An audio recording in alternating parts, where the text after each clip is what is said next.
it did not sync up. So we're going to look at the heads. These are the heads for the Moto Guzzi, and they generally look okay. I don't see any crazy issues with them. There's a lot of carbon buildup and they're dirty, but that's really to be expected. I don't think this motor has been apart. Well, I don't think it's been apart since the last year the registration was 86. I cannot picture it being apart for the last 39 years or 37 years. Um, so it is, we are going to start taking these heads apart.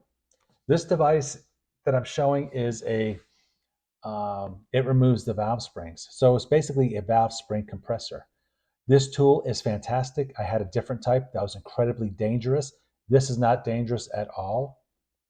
And the only quirky part here is I'm trying to do this for the camera, and that makes it a little bit tougher. And so I am trying to compress those springs to take the keepers out. Keepers are small little pieces of metal that keep in a plate to keep the spring in place. I have the magnet and I have a small pick tool for getting the keepers, keeping track of the keepers and picking them out. So it is so hard doing it here on this pan, trying to show you, and it's just, um, so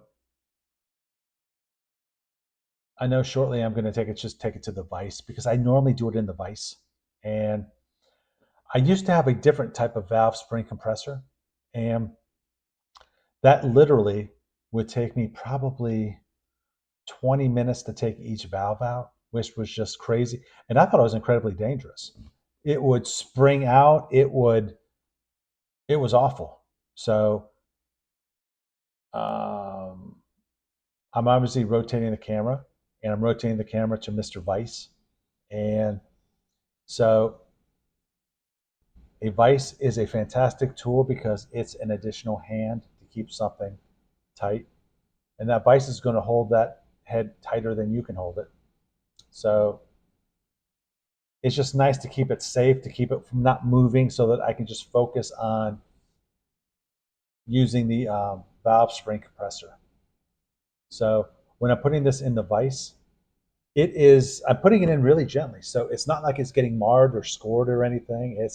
It's getting in there, and I am just incredibly lightly tightening it. Um, it is nothing crazy. Um, so this acts by pressing down the top of, I'm going to call it the spring cap. I'm not sure what it's called, but that cap is held in by two keepers that are wedged in there. So this thing compresses the springs so that there's not tension on these little keepers so that I can pick them out. And normally I use like a little pick and a magnet. And obviously the magnet is, these are tiny little pieces. You just don't want to lose them. And knock on wood, I really have not lost any. It's not like they are unobtainium. You can get them, but it's just a pain if you cannot find one of them. So um, I will say this as well. If you want to Google somewhere or look on YouTube, but 9 times out of 10, the cylinder heads are almost kind of like seized. When I mean seized, the valves are seized. So you almost have to break that seal or pop them. And I normally do that with a vise, I'm sorry, with a clamp and with a socket. So I don't know if I do it in this video. Um, I think I did it for these heads. I'm hoping I filmed it.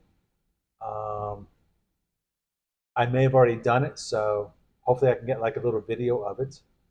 Um, and here I am. I'm just trying to cinch it down. I'm doing it at an angle just because I don't want to damage the cylinder head. I don't want this compressor to gouge into it. So it's at an angle so that I can get nice tension on it. Um, How you would do this if it was seized or stuck, and again, I think these were all stuck. You would take a big socket, let's say um, a 15/16 or something like that. You would put it over the top where that end of that valve spring compressor guide is. You put a clamp on it, and you clamp down on it, just like you're doing here, but you clamp down until you hear a gunshot. And this sounds like a gunshot. And the moment it sounds like a gunshot, then you have unstuck it. And then you can actually go through and use the valve spring compressor. I know some people will place it on a table and they would just take a big hammer and smack it to pop out the valve keepers. I guess I just don't like doing that. It's I don't want to hit anything with metal hammers. Um, Not that anything is fragile, but things are really kind of fragile. So um, why take a chance? Why take a chance when you have a tool that will get it out for you? And um, so it looks like I'm having a problem here, which is fine. And like I said, you're going to run into 10,000 little micro problems that you're going to have to solve and get resolved, which you just do it. Um, like I said, I'll put a link in for this valve spring compressor. It is fantastic. It is robust. It is safe. It is. Um, I understand that it's taken me like 5 to 6 minutes on this first valve, but it is on a normal valve. It is like 2 minutes, and 2 minutes is me taking my time.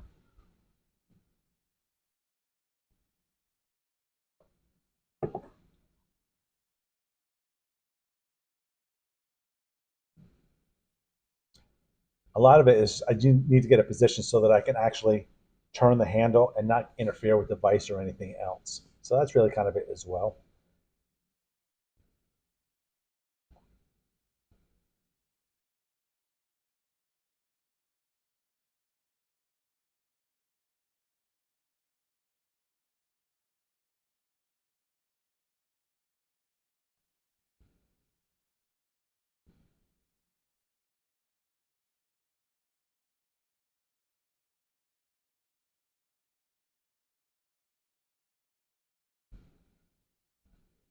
Especially when you're dealing with these old parts,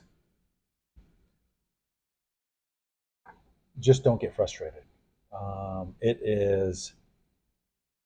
It's going to get done, and sometimes it's nice if you just take it slow and easy because it'll happen.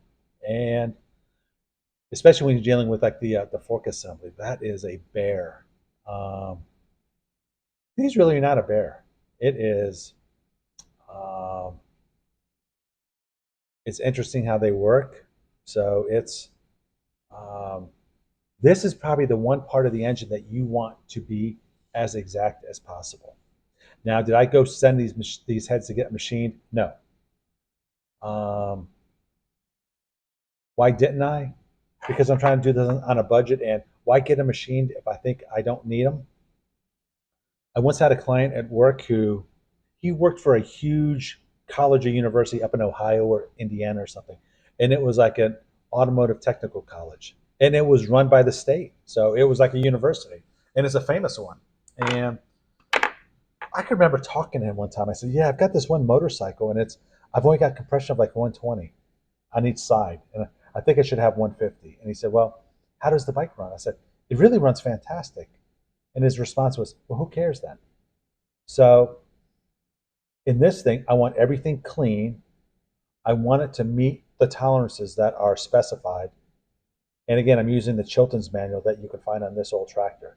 So I want everything to be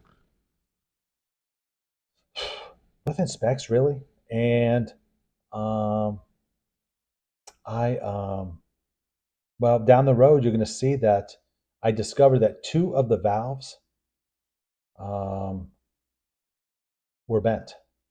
And I had a hell of a time with it when I was messing around with. Um, I changed all the valve guides, and there was just incredible slop in all the valve guides. The valve guides are what the valves ride in. They are basically a